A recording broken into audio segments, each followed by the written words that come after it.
आज हम पढ़ेंगे नागरिकता के बारे में। भारतीय संविधान का भाग 2 जो हमें नागरिकता के बारे में बताता है। भाग 2 में अनुच्छेद 5 से 11 तक नागरिकता के बारे में प्रावधान दिए गए हैं। नागरिकता का मतलब है किसी व्यक्ति का किसी देश का कानूनी सदस्य होना। यह भाग बताता है कि संविधान लागू होने 26 जनवरी 1950 के समय कौन भारत का नागरिक माना जाएगा। अनुच्छेद 5 में संविधान लागू होने पर नागरिकता।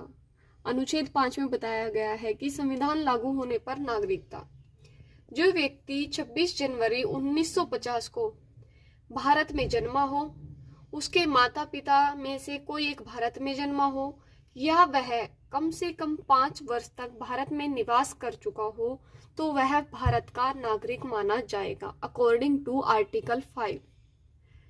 अब देखते हैं अनुच्छेद 6 में पाकिस्तान से भारत आए लोगों की नागरिकता।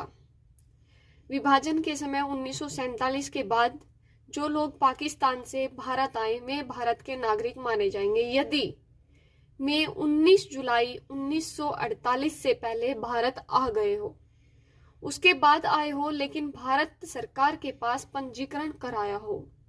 वो होता है पाकिस्तान से भारत आए लोगों की नागरिकता, जो आर्टिकल 6 में बताया गया है। फिर देखते हैं अनुच्छेद 7।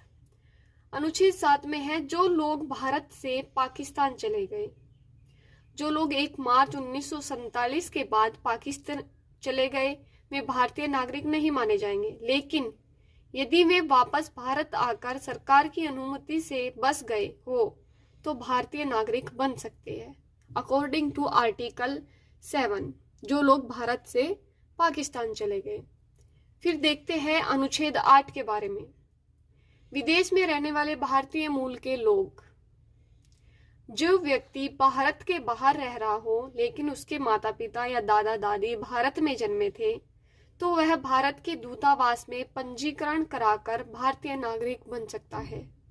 तो अनुच्छेद 8 में दिया गया है विदेश में रहने वाले भारतीय मूल के लोगों के लिए नागरिकता। अब देखते हैं अनुच्छेद 9 में।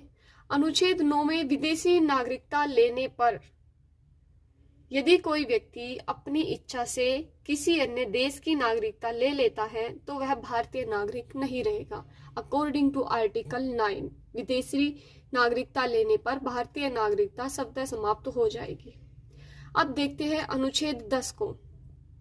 अनुच्छेद 10 में है नागरिकता का निरंतर बने रहना या नागरिकता अधिकारों का बना रहना। जो व्यक्ति इन सभी अनुच्छेदों के अनुसार नागरिक